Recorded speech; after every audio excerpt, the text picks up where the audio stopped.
Academica Media.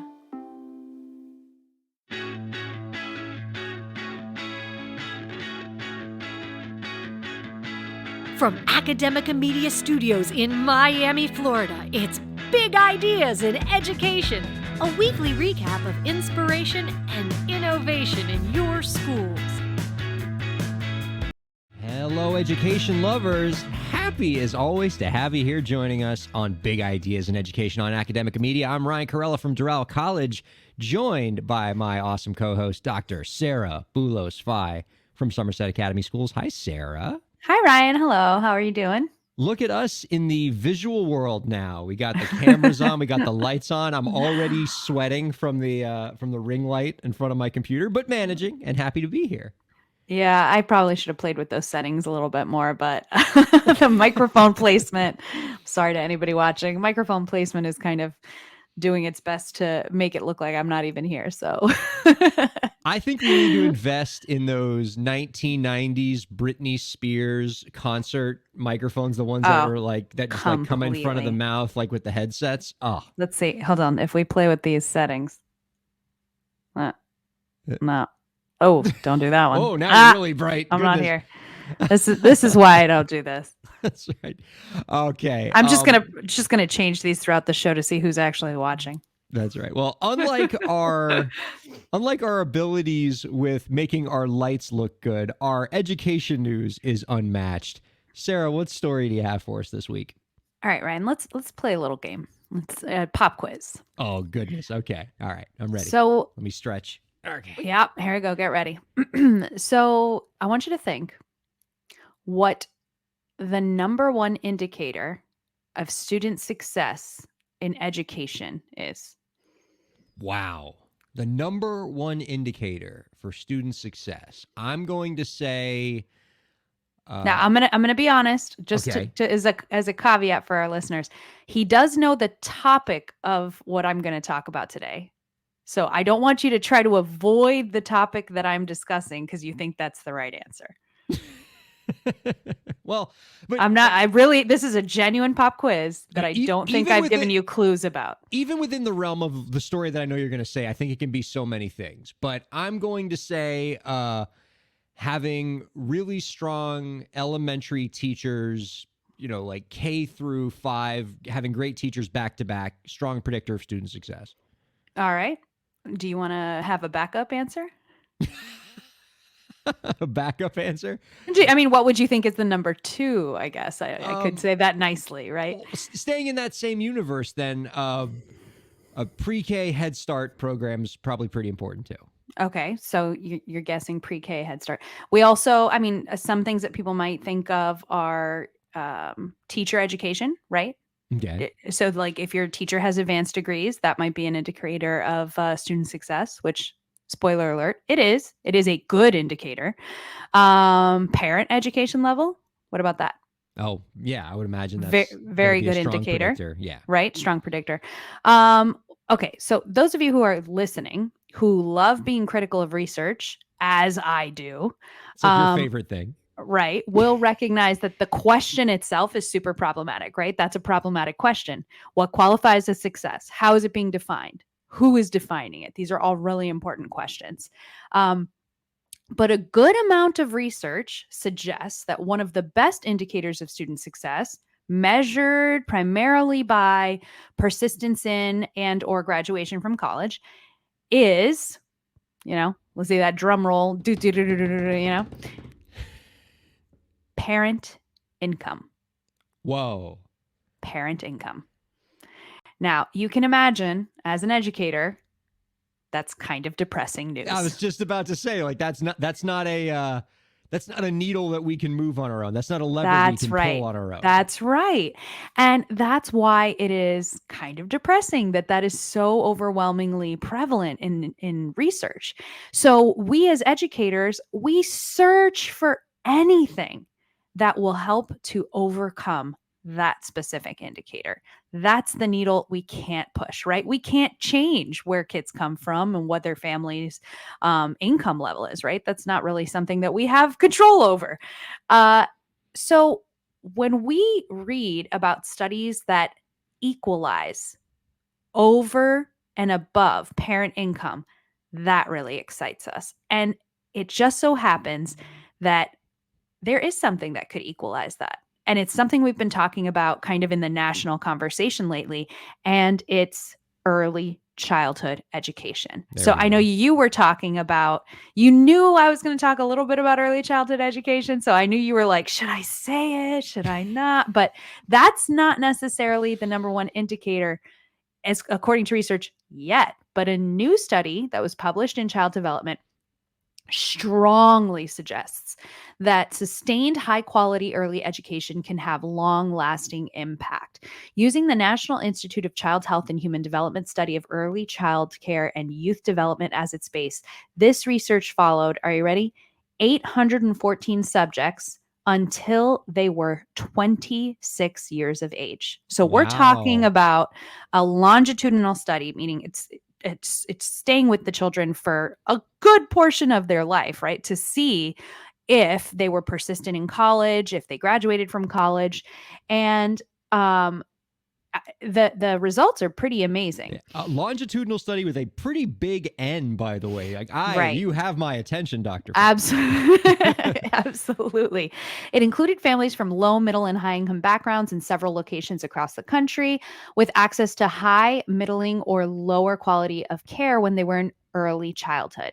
Remarkably, children from low income backgrounds who had access to 24 months or more of high quality early education or her early childhood education in the first 5 years were more likely to graduate from college and had higher salaries at age 26. In fact, the outcomes for these young adults who experienced sustained high quality care were statistically indistinguishable from their higher income peers. That is the Wow. kind of thing that gets educators really excited, right? To hear that there's something we can do, and to think 24 months of high quality care before the age of 5. Now, if we're talking about in Florida, most kids have access, because in Florida we offer voluntary pre-kindergarten, right? We've talked about VPK on the show before. So in Florida, every child in Florida is eligible to have one extra free year of early childhood education, right? Because Right. they have kindergarten and then VPK, which starts at year 4.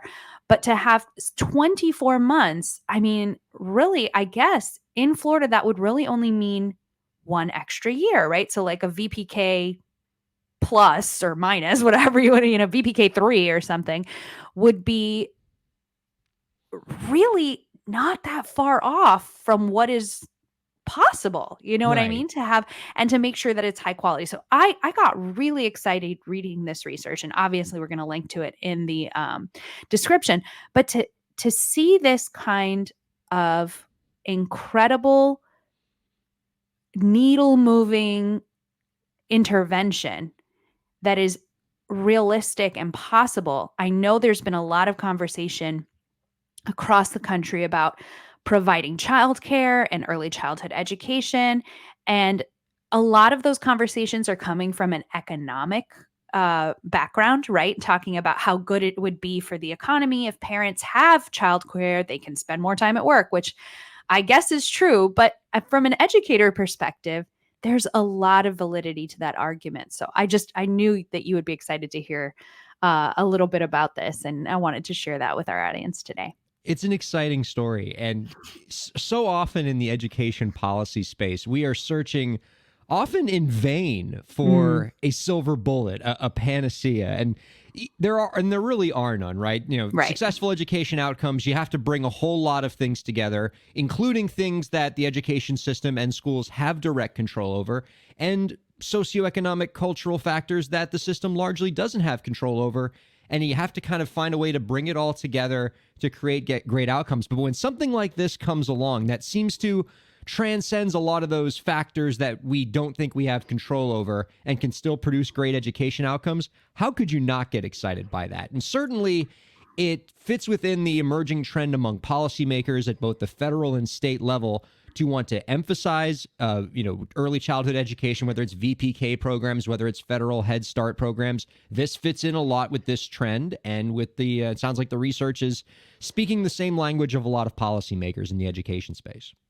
We talked when we're just talking about education, I definitely don't have any qualifications to talk about any other spaces.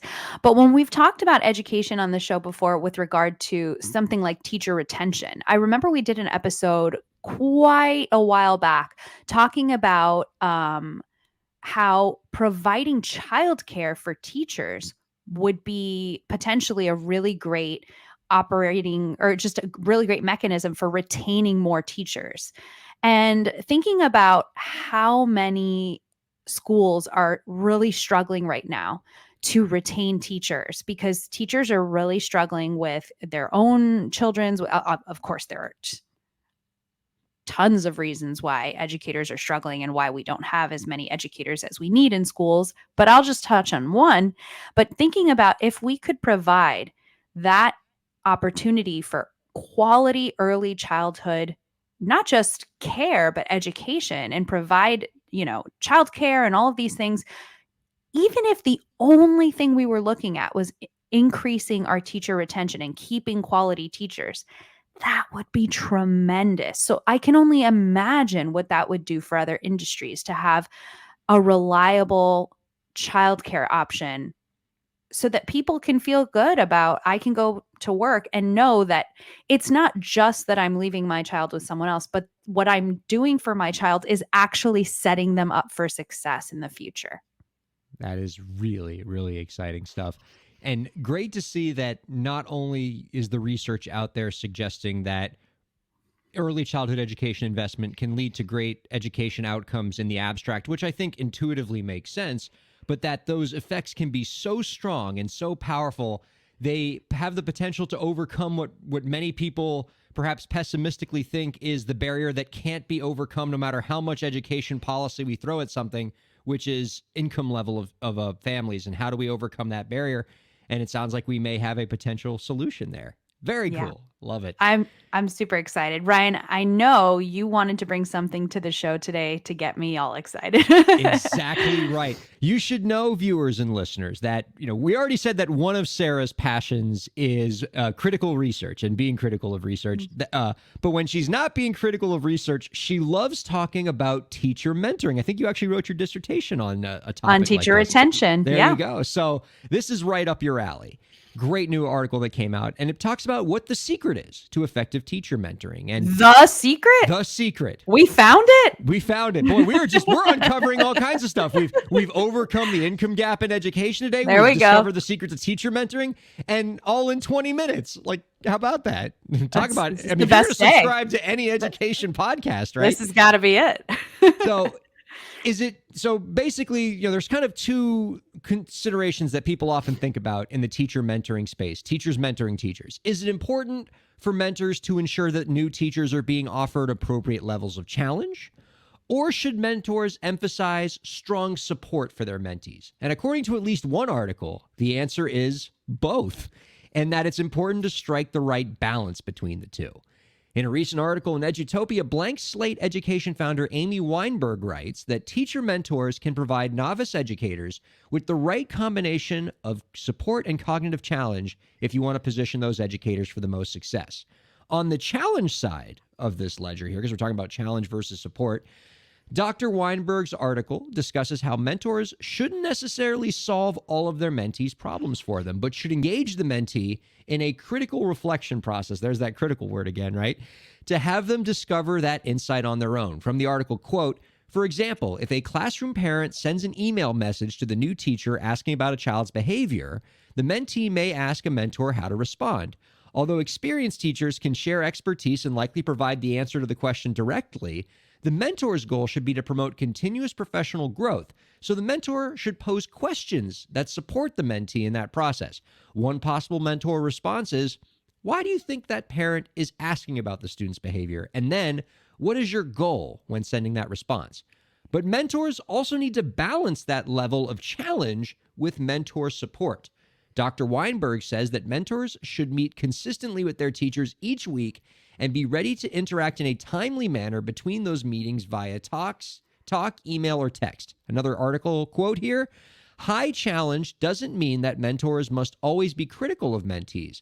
Mentees welcome authentic praise from mentors. The mentor needs to maintain optimal balance between challenge and support, for their mentee. For somebody like you, Dr. Fye, who has written a lot in this space, has researched a lot in this space, I imagine you have confronted this idea of the right balance between challenge and support in that teacher-mentor relationship. Yeah, to be honest, I was thinking more of my practice more than research, because I was thinking about Okay. how whenever coaching an educator, whether they are a principal or a teacher or a coach, I think that a lot of what goes into it mirrors what we do in the classroom as teachers, right? So if a child comes with a question, if a student has a question, I don't think we jump to answer that question, right? We ask them, well, what do you think about it, right? Why do you think that? We ask a lot of reflective questions to help them kind of frame their thinking around it and not just giving the answer, right? And I know that's very abstract and can be very frustrating, right? I can think back to when we were students and we wanted it. Hey, why does this do this, this, and this, instead of just getting the answer, which right now we can just Google what's the answer. But really, that's when a teacher or a principal or a coach or anybody comes to me with a problem, like let's take the one you said, this parent wants wants to know about this behavior. I might first say, well, what do you want to say? What is your reaction? Like, what's your initial reaction, right? What is it, the thing that's kind of tip of your tongue? What would you say if I weren't here? What would you say? And then kind of reflect on what they said. Okay, so well, why would you include this information? Why would you not include that information? What is going through your mind? Where it's really about helping them to, that phrase critically reflect is something that I think we do almost without realizing it when we're coaching someone else. And I keep using the word coaching because I've spent a good amount of time as a coach. And I know you're talking specifically about mentorship, but I think in a mentorship relationship, that is a lot of what we're doing as well, as we're coaching them through it.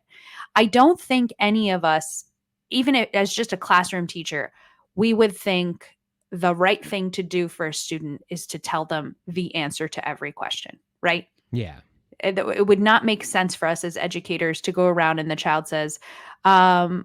Kairalla, I'm having trouble with this. And you would just respond, the answer is C. Right? I mean, it sounds ridiculous. Of course. It sounds ridiculous. But that is what we do sometimes as adults to each other. When somebody comes to us with an issue, we just try to solve it for them. Oh, here you go. I'll do that for you. How do we do this? How do we do that? And of course, there are opportunities for that. And I will say, if a person is coming to you completely stressed out and completely broken, which, if we're being honest, happens with new teachers, there are moments where they are just broken and they need somebody to pick them up. Yeah, it's okay. Like, I'm going to just go make those copies for you. It's not a big deal. But there are times where it's like, let's take a step back and let's think about why we're doing it this way. It's very like, give a man a fish, he eats for a day, teach them to fish, right? That kind of analogy. And that critical reflection is very, very hard to do when you are in the survival mode of new teaching, right? And I'll be honest, it's very difficult to do in the survival mode of over a decade of teaching or approaching 2 decades of teaching. It's not easy to do because we are often so in the trenches that we don't have that opportunity. So the fact that a mentor could provide that, I think is tremendous. And so I guess it's almost as much of an art as it is a science to figure out when are you in support mode as the mentor versus when are you in critical reflection mode as the mentor, because I could imagine the results could be disastrous if the teacher is in no condition to be taught how to fish and just needs the fish because they're going through something very, very difficult at that time. And as a mentor, I guess you need to be able to read your mentee and know the right time for I'm going to support versus I'm going to challenge my mentee. And I think a big part of it also reminds me of a lot of your research, Sarah, about this. You wrote a lot about having collegial relationships with teachers and how there's a lot of growth that can happen for teachers if you through just sort of informal interactions. And I'm probably terribly paraphrasing your No, dissertation, you're right. but can you talk a little bit about that notion of the informal interactions between teachers and how that relates to support, as Dr. Weinberg's article talks about it in the mentor-mentee space? Well, I mean, if we think about just a typical office environment where you see people every day and you pass, you can kind of get a sense of where people are emotionally, right? If somebody comes in and they're throwing their bag on the chair and they're frustrated, I mean, that's maybe an extreme example, but we have these kind of micro understandings of each other, right? When we walk in, just by the way that we greet each other or the way that we interact with each other, you kind of get a little feel for something like, hey, you doing okay? You sound a little off today. You feeling all right? And it could be anything from had a flat tire, almost, whatever, couldn't get to work on time, lost my keys. It could be something like that. Or it could be, my second period class, really not looking forward to it. I've got this situation in that class. It's driving me crazy. I don't know how to attack it. Could be so many reasons. But if we think about how adults in a school interact with each other, if you are a classroom teacher, it is very likely that you don't have those interactions with other adults, and even more exacerbated by the pandemic, right? That you don't really interact with other adults enough sometimes to have anybody even ask you those questions, right? You might be going through your entire day, and conceivably, if you work in a big enough school, or if you work in a school where that is not the norm, that's not the environment, you could go through your whole day where nobody, as another adult, comes and just asks you how your day is going, or gives you a little opportunity to vent and give you that little emotional support outlet. And that builds up, right? That snowballs into people having potentially no one in their life that they could, I know I'm definitely drawing some big conclusions from something we could spend a lot of time talking about, but that really snowballs in 180 school days in the year where you don't have an opportunity to just kind of, strike your own balance of what is something I should let go and what is something I need to ask for help with. That can really cause a lot of issues on a personal level, and it becomes a professional issue. So developing the kind of school culture where we look out for each other, that we have informal interactions with each other, that we have friendships with each other, can have impacts on the way we teach our children, and it can have impacts on keeping good teachers in schools. Great insight as always. All right, we'd love to hear your insight, listeners and viewers. Be sure to tweet at us at Academica Media with the hashtag Big Ideas in Education. We know that you have all the thoughts and all the opinions, whether it comes to finding the right balance in teacher mentoring or exploring high-quality early childcare and education. We'd love very much to hear from you, and we've loved very much having you here this week. Thank you all for checking out Big Ideas in Education. We'll see you next week. Bye, everyone. Thanks.